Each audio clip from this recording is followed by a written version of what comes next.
राधे राधे, जय श्री कृष्णा। जेठ पुत्रिका का व्रत इस साल 25 सितंबर को रखा जाएगा। इस दिन भगवान गणेश और माता पार्वती और शंकर जी का पूजा ध्यान करने के बाद कथा को जरूर सुनना चाहिए। इनकी पूजा प्रिय प्रदोष काल में भगवान शंकर जी के में समय किया जाता है और व्रत का पारण दूसरे दिन अष्टमी तिथि समाप्त होने के बाद किया जाता है। खरना करना रहता है इस व्रत में। तो जितिया व्रत की 3 कहानियाँ इसमें हम बता रहे हैं आप सबको, तो आप लोग इसमें से जो भी कहानी सुनना होगा सुन लीजिएगा। तो कहानी चीलों और सियारों की। जेठ पुत्रिका व्रत में चीलों और सियारों की एक कथा भी सुनी जाती है। वह संक्षेप में इस प्रकार से है। एक वन में सेमर के पेड़ पर एक चील रहती थी और पास की झाड़ी में एक सियारिन भी रहती थी। दोनों में खूब बनता था। चीलों जो कुछ भी खाने के लेकर आती उसमें से सियारिन के लिए जरूर हिस्सा रखती और सियारिन भी चीलों का ऐसा ही ध्यान रखती थी जैसे चीलों रखता था। इस तरह से दोनों के जीवन आनंद से कट रहे थे। एक बार वन के पास गांव में औरतें जितिया व्रत की पूजा की तैयारी कर रही थी। चीलों ने इसे बड़े ध्यान से देखा और अपनी सखी सियारों से भी बताया इस व्रत के बारे में। तो फिर चीलों और सियारों ने तय किया कि वो भी इस व्रत को करेंगी। सियारों और चीलों ने जितिया का व्रत रखा। बड़ी निष्ठा और लगन से दोनों दिन भर भूखे प्यासे मंगल कामना करते रहे। व्रत रहे मगर रात होते ही सियारिन को भूख प्यास सताने लगी। जब बर्दाश्त ना हुआ तो जंगल में जाकर उसने मांस और हड्डी पेट भर के खाया। चीलों ने हड्डी चबाने की कर की आवाज़ सुनी तो पूछा कि यह कैसी आवाज़ है। तो सियारिन ने कह दिया कि बहन भूख के मारे पेट में गुड़गुड़ाहट हो रही थी, इसी की वजह से मैं खाली और इसी का आवाज़ था। मगर चीलों को पता चल गया। उसने सियारिन को खूब लताड़ा कि जब व्रत नहीं हो पा रहा था तो संकल्प क्यों लिया। सियारिन लज्जा गई पर व्रत तो भंग हो चुका था। तो चीलों रात भर भूखे प्यासे रहकर व्रत के पूरा की निष्ठा के साथ अगले जन्म में दोनों मनुष्य के रूप में राजकुमारी बनकर सगी बहनें हुई। सियारिन बड़ी बहन हुई और इसकी शादी एक राजकुमार से हुई। चीलों छोटी बहन हुई। इसकी शादी उसी राज्य के मंत्री पुत्र से हुई। बाद में दोनों राज्य और मंत्री बने। सियारिन रानी के जो भी बच्चे होते वह मर जाते, जबकि चीलों के बच्चे स्वस्थ और हट्टे कट्टे रहते।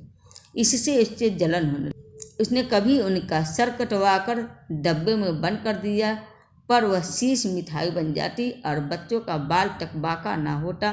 बार बार उसने अपनी बहन के और बच्चों को और पति को मारने का प्रयास भी किया पर सफल ना हुई। आखिरकार दया योग से उसे भूल का आभास हो गया।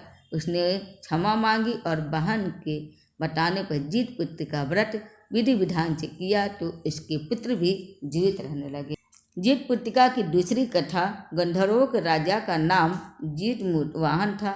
वो बड़े उदार और परोपकारी थे। जीतमुतवाहन के पिता ने वृद्धावस्था में वनप्रस्थ आश्रम में चले गए और उससे पहले राज सिंहासन पर इनको बैठा कर गए, लेकिन इनका मन राजपाट में नहीं लगता था। वह राज का भार अपने भाइयों को छोड़कर और स्वयं वन में पिता की सेवा करने चलेगा। वन में ही जीतमुतवाहन को मल्यवती नामक राजकन्या से भेंट हुई। दोनों प्रेम करते थे। एक दिन जब वन में भ्रमण करते हुए जीतमुतवाहन काफ़ी आगे चले गए तब उन्हें एक वृद्धा विलाप करते हुए दिखी। पूछने पर वृद्धा ने रोते हुए बताया कि मैं नागवंश की स्त्री हूँ। मुझे एक ही पुत्र। पंछीराज गरुड़ के कोप से मुक्ति दिलाने के लिए नागों ने यह व्यवस्था की है। वे गरुड़ को प्रतिदिन भच्चर हेतु एक युवा नाग सौंपते हैं। आज मेरे पुत्र शंखचूड़ की बलि का दिन है। आज मेरे पुत्र के जीवन पर संकट है और थोड़ी देर बाद ही मैं पुत्र विलीन हो जाऊंगी। एक स्त्री के लिए इससे बड़ा और दुख क्या हो सकता है कि इसके सामने ही जीते जी इसके पुत्र ना रहे। जीतमुतवाहन को यह बात सुनकर बड़ा दुख हुआ। उसने इस वृद्धा को आश्वासन करते हुए कहा कि डरो मत, मैं तुम्हारे पुत्र के प्राणों की रक्षा करूंगा। आज इसके स्थान पर स्वयं मैं अपने आप को इसके लाल कपड़े में ढककर बद्धशिला पर लेटूंगा ताकि गरुड़ मुझे खा जाए पर तुम्हारा पुत्र बच जाए। इतना कहकर जीमूतवाहन ने शंखचूड़ के हाथ से लाल कपड़ा ले लिया और उसे लपेटकर गरुड़ को बलि देने के लिए चुने गए वटशिला पर लेट गया। और नियत समय पर गरुड़ बड़े वेग से आया और वे लाल कपड़े में ढके हुए जीमूतवाहन को पंजे में दबाकर पहाड़ के शिखर पर जाकर बैठ गए। गरुड़ ने अपनी कठोर चोंच से प्रहार किया और जीमूतवाहन के शरीर से मांस का बड़ा हिस्सा नोच लिया। इसकी पीड़ा से जीमूतवाहन की आंखों से आंसू बह निकले और वह दर्द से कराहने लगे। अपने पंजे में जकड़े प्राणी की आंखों में से आंसू और मुंह से कराह सुनकर गरुड़ बड़े आश्चर्य में पड़ गया, क्योंकि ऐसा पहले कभी न हुआ था।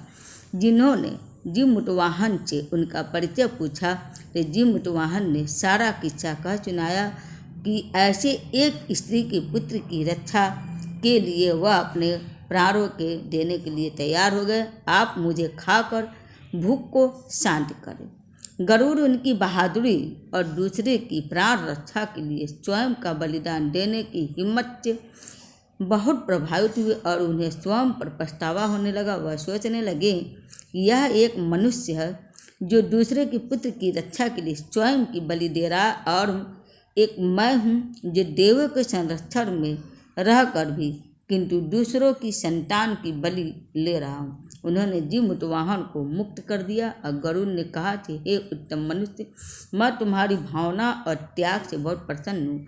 मैंने तुम्हारे शरीर पर जो घाव किए हैं उसे ठीक कर देता हूँ। तुम अपनी प्रसन्नता के लिए मुझसे कोई वरदान मांग लो। राजा जीमूतवाहन ने कहा कि हे पंछीराज, आप तो सर्वसमर्थ हैं। यदि आप प्रसन्न हैं और वरदान देना चाहते हैं तो आप सर्पों को अपना आहार बनाना छोड़ दें और आपने अब तक जितने भी प्राण लिए हैं उन्हें जीवन प्रदान करें।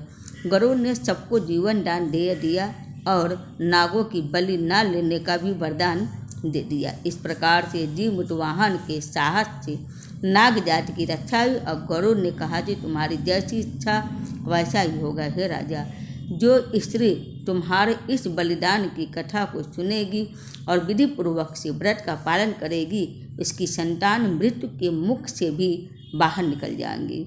तब से ही पुत्र की रक्षा हेतु जीमूतवाहन की पूजा की प्रथा शुरू हो गई। और यह कथा कैलाश पर्वत पर भगवान शंकर ने माता पार्वती को सुनाई थी। जीवित पुत्रिका के दिन भगवान श्री गणेश, माता पार्वती की और शंकर जी की पूजा एवं ध्यान के बाद कथा को सुनना चाहिए। दूसरी कथा के अनुसार भगवान श्री कृष्ण जी का यह कथा महाभारत काल से जुड़ी हुई है। महाभारत युद्ध के बाद अपने पिता की मृत्यु के बाद अश्वत्थामा बहुत ही नाराज था और उसके अंदर बदले की आग तीव्र गति से चल रही थी, जिस कारण से उसने पांडवों के शिविर में घुसकर सोते हुए 5 लोगों को पांडव समझकर मार डाला था, लेकिन वे सभी द्रौपदी के 5 संतानें थीं। उसके इस अपराध के कारण उसे अर्जुन ने बंदी बना लिया और इसकी दिव्य मणि को छीन ली, जिसके फलस्वरूप अश्वत्थामा ने उत्तरा की अजन्मी संतान को गर्भ में मारने के लिए ब्रह्मास्त्र का उपयोग किया, जिसे निष्फल करना नामुमकिन था। उत्तरा की संतान का जन्म लेना आवश्यक था, जिस कारण से भगवान श्री कृष्ण ने अपने सभी पूर्वों का फल उत्तरा की अजन्मी संतान को देकर उसके गर्भ में ही पुनः जीवित किया और गर्भ में मरकर भी जीवित होने के कारण इसका नाम जीतपुत्रिका पड़ा और आगे जाकर वही राजा परीक्षित बने।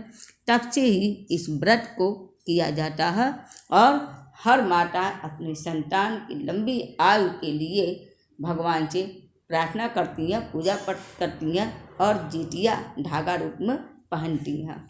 उम्मीद है आप सबको मेरा वीडियो पसंद आया होगा। हरे कृष्ण हरे महादेव। भगवान आप सबके बच्चों की रक्षा करें।